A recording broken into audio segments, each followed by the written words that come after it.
A man who started with absolutely nothing. We're talking a kidnapped wife, a group of 40 starving horsemen, and a childhood spent literally searching for wild onions and rats just to survive. This isn't some rags to riches fairy tale. This is the brutal, unforgiving reality of the 12th century Mongolian steppe. Yet this same man, Temujin, would go on to own more land than the Romans, the Persians, and Alexander the Great combined. He would carve out the largest connected land empire the world has ever seen, stretching from the Pacific Ocean to the doorstep of Europe. And what have you probably heard about him? Likely just the barbarian label, a one-dimensional picture of a bloodthirsty conqueror. But was Genghis Khan truly just a lucky warlord, a brute on horseback who simply stumbled into greatness? Or was he perhaps the most underrated systems thinker, the most innovative leader, and the most terrifyingly effective strategist in all of history? That's the question we're tackling today. Stick around, because the answer,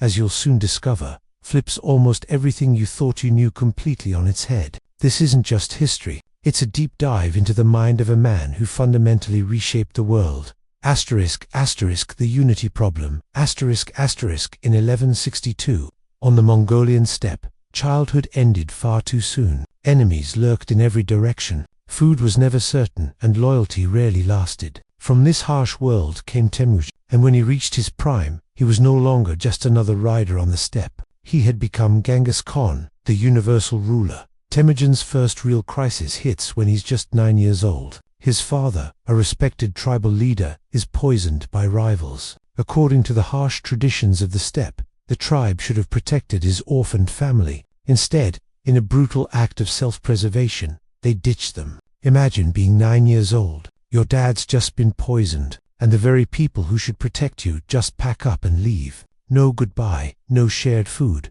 just a brutal you're on your own. That's Temujin's reality. His family, once respected, is now searching for wild onions and whatever scrawny rat they can catch. This wasn't just hardship, it was a masterclass in betrayal. A stark lesson that loyalty on the steppe wasn't just negotiable. It was practically non-existent, unless you earned it constantly. Most kids, most adults even, would have simply given up, dying to the elements or rival tribes. But Temujin, he treats starvation and abandonment like a lesson on power dynamics. He observes, he learns, and he understands a crucial truth. Tribal life, as it exists, is fundamentally broken. It runs on two shaky rails, bloodlines and fleeting charisma, both of which had just utterly failed him. His solution: build a third rail, something entirely new, a system built on pure, complete merit and a shared destiny. This wasn't about who your father was, it was about what you could do. Fast forward about 20 years,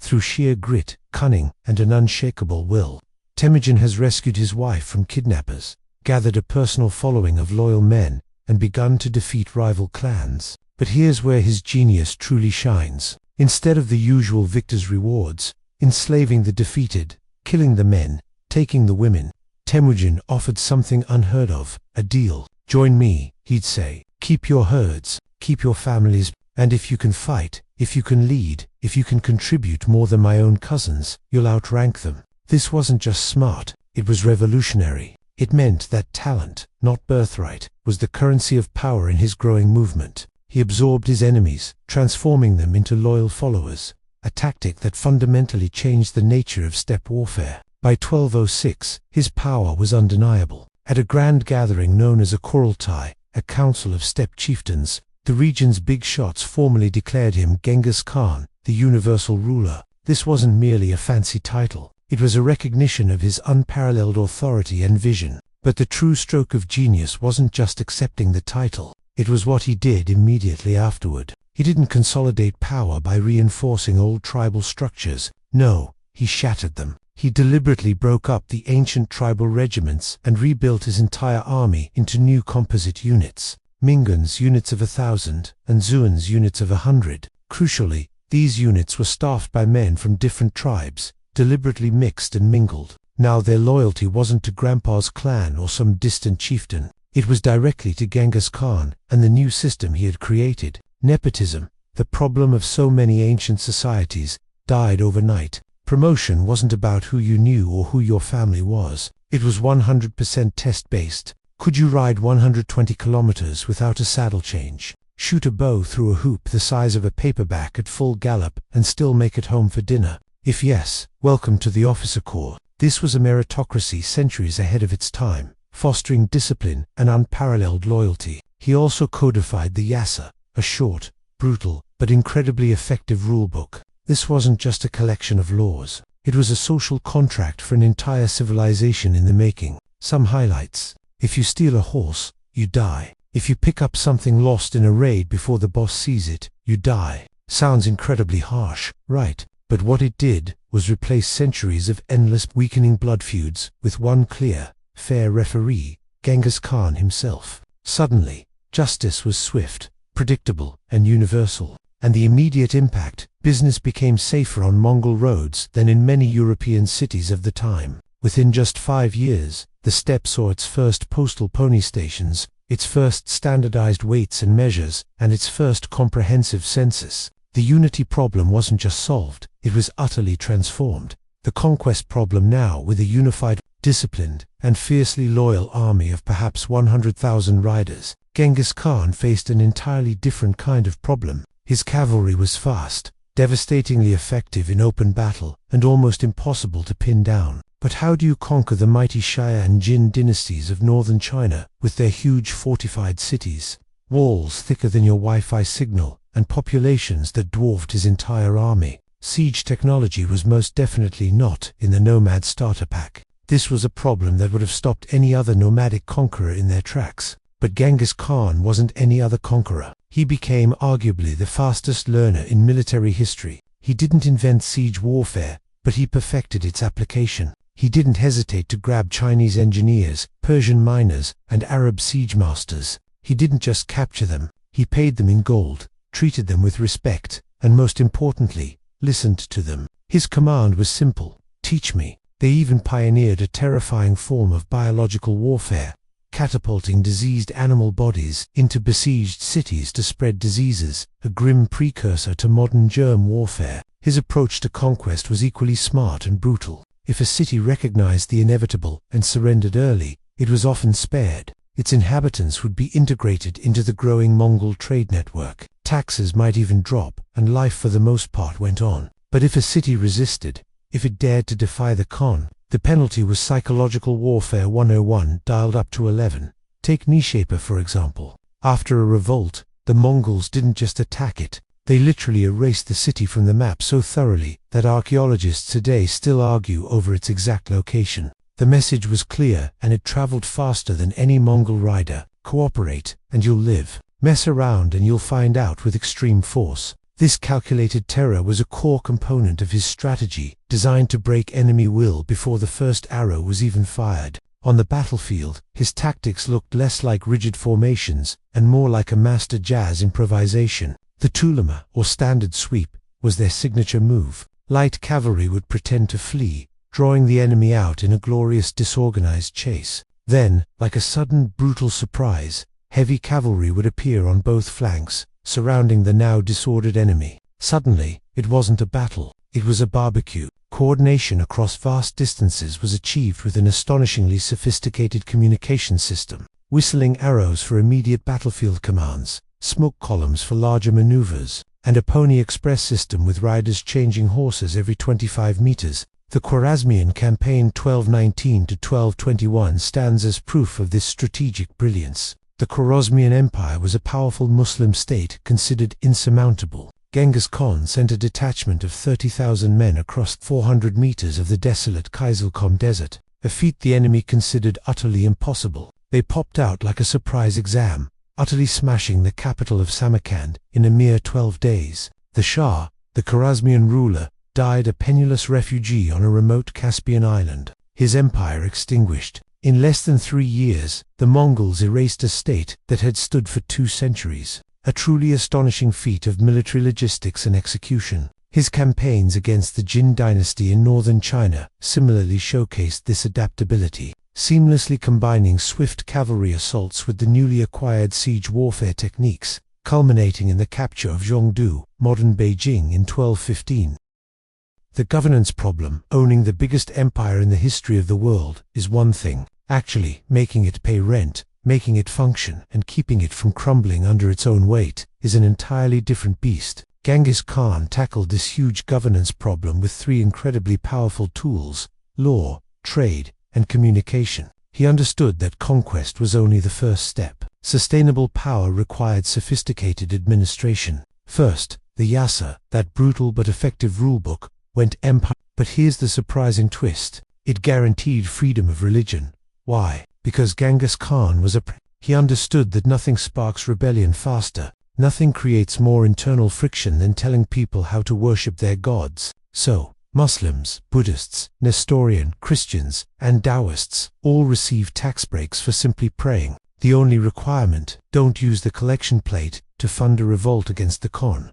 This policy of religious tolerance was revolutionary for its time, a calculated move to foster stability and cooperation across his diverse lands. Second, he standardized tariffs across the entire empire. This might sound boring, but it was an economic game-changer. A Chinese merchant would pay the same rate in Kiev as they did in Kashgar. This predictability, combined with the unparalleled safety of Mongol roads, meant that caravans grew longer, richer, and more frequent every single year. The Silk Road, once a dangerous journey full of bandits and warring local lords, became a highway of commerce, making possible an unprecedented exchange of goods, technologies, and ideas between East and West. Third, he created the YAM network, a system that would revolutionize communication. This was an ingenious relay system, with stations placed every 30 kilometers or so. At each station, riders would swap out their exhausted horses for fresh ones, grab a hot meal, and speed on, carrying messages, orders, and intelligence across the vast empire. A message that took the mighty Roman legions 3 weeks to shuffle across their smaller domain now crossed the entire Asian continent in a mere 10 days. Marco Polo, centuries later, would marvel at its efficiency, calling it the fastest human communication on Earth. It was, in essence, FedEx with fur hats, a logistical marvel that kept the sprawling empire connected and responsive. Administration within this massive empire was cleverly designed to be decentralized yet deeply accountable. Each conquered province, known as an ulus, was typically run by a trusted family prince, often one of Genghis' sons or grandsons. However, these local rulers weren't given free rein. They were constantly watched, monitored, and supported by the Keshik, the Khan's elite 10,000-man royal guard. The Keshik wasn't just a personal bodyguard. It doubled as an elite university, a finishing school for future leaders. Smart teenage recruits, often from humble backgrounds, were rigorously trained in accounting, multiple languages, and advanced spycraft. They would then graduate to become governors, tax collectors, or intelligence chiefs, ensuring that the Khan's will was enforced and corruption was dealt with extreme severity. There's a famous story of a census official who stole a mere 300 ingots of silver. His punishment: he was poured into a box, and the box was nailed shut. Brutal, yes, but undeniably effective. This uncompromising stance on integrity, combined with the YAM and standardized trade, meant that the Silk Road enjoyed its safest and most prosperous century ever, a direct consequence of Genghis Khan's innovative and iron-fisted governance. The human cost now. It's absolutely crucial that we don't romanticize this story too much. While Genghis Khan was a brilliant strategist and an unparalleled state-builder, his methods came with an unimaginable human cost. Historians estimate seriously that the Mongol conquests were responsible for the deaths of roughly 10% of the world's population at the time. To put that into perspective, that's like erasing every single person in Europe today. The scale of destruction was truly apocalyptic. Cities like Merv, Baghdad, and Herat, once vibrant centers of culture, learning, and commerce, were reduced to rubble. Their population slaughtered or scattered. The environmental and societal impact was equally devastating. Sophisticated irrigation systems built over centuries were destroyed, turning fertile lands into desolate wastes. Libraries, repositories of thousands of years of knowledge, were burned to ashes. Some regions needed centuries, not decades, to regain their pre-1220 population levels and economic vitality. From Genghis Khan's perspective, this terror wasn't random cruelty for cruelty's sake. It was a calculated, cost-saving device. His logic was chillingly simple. If one city screamed loud enough, if its fate was sufficiently horrific, the next 5 would surrender without a fight, saving him men, time, and resources. From a modern lens, steeped in international law and human rights, this is undeniably a war crime spreadsheet, a systematic application of terror on an industrial scale. But from his lens, within the brutal context of 13th century steppe warfare and statecraft, it was disturbingly efficient. He saw it as a means to an end, a way to enforce his will and consolidate his empire with minimal ongoing resistance. Understanding both these views, holding them in tension, is absolutely key to truly judging Genghis Khan in his prime. He was not a cartoon villain, he was a complex figure whose genius was inseparable from his brutality. Asterisk, asterisk. The legacy engine, asterisk, asterisk. Here's where the story flips again, where the ashes of destruction paradoxically give rise to something truly transformative. Out of that immense suffering, out of the ruins of conquered empires emerged the Pax Mongolica, the Mongol peace. This wasn't a peace born of kindness, but one enforced by the iron fist of the Khan, and yet its effects were profound. Safe roads enforced by the ruthless efficiency of the Yassa and the Yam network meant that ideas, goods, and people traveled faster and farther than ever before. This wasn't just about spices and silks. It was about intellectual cross-pollination on an unprecedented scale. Chinese gunpowder, a closely guarded secret, reached Europe, inspiring the development of cannons that would change warfare forever. Persian astronomy with its sophisticated observatories and calculations reached China, leading to significant improvements in their calendars and navigational techniques. Paper money, passports, and even playing cards spread across continents, becoming common features of global commerce and culture. Some scholars even argue quite convincingly that this Mongol integration set the stage indirectly for the European Renaissance. Why? Because when Italian merchants traveling safely along the Silk Road could pick up advanced Arab mathematics and cutting-edge Chinese technology in the same bustling bazaar, intellectual combustion happened, new ideas sparked, old beliefs were challenged, and the seeds of a new era of innovation were sown. The Mongols inadvertently became the greatest cultural messengers the world had ever seen. Genghis Khan also accidentally invented diplomatic immunity. His envoys traveling across hostile lands carried a golden tablet that essentially declared, "Touch me and the Khan will erase your city." This wasn't a polite request, it was a non-negotiable threat. Kings and rulers from Hungary to Korea quickly learned to treat these diplomats with the utmost respect, knowing the fearsome consequences of any insult. This custom, born of terror, still underpins much of modern international law regarding diplomatic protections. His empire itself, in its unified form, lasted barely 150 years before fragmenting into various successor states. But the systems he put in place, the census for efficient taxation, the revolutionary postal service, the meritocratic structure that valued talent over birth, these didn't disappear. They were copied, adapted, and integrated by future empires, the Ottomans, the Mughals, in India, and yes, even indirectly, the modern civil service exams that govern bureaucracies worldwide, all owe a debt to the administrative innovations of Genghis Khan. His legacy wasn't just about conquest, it was about enduring institutional design. Conclusion. So, how good was Prime Genghis Khan? He took the ultimate underdog story, an orphaned boy on a frozen steppe, abandoned and left for dead, and engineered the fastest, most expansive land grab in human history. He wasn't just a conqueror, he was an architect. More than simply conquering vast territories, he built institutions flexible enough to outlive his own bloodline and ruthless enough to enforce order across continents. He was in a single terrifying package, part visionary CEO, part disruptive startup founder, and part horror movie villain. His solutions to the huge problems of unity, conquest, and governance were often horrific in their execution, soaked in blood and tears. But they were solutions, not merely random acts of violence. The next time someone dismisses him as just another barbarian on a pony, remember this. This is the guy who took utter chaos and forged it into a global network, a sophisticated system of communication, trade, and governance. 5 centuries before the telegraph, before the internet. Love him or hate him, in his prime, Genghis Khan wasn't just good, he was terrifyingly effective, a force of nature whose strategic genius fundamentally reshaped the world. And we, whether we realize it or not, are still living with the profound consequences of his actions.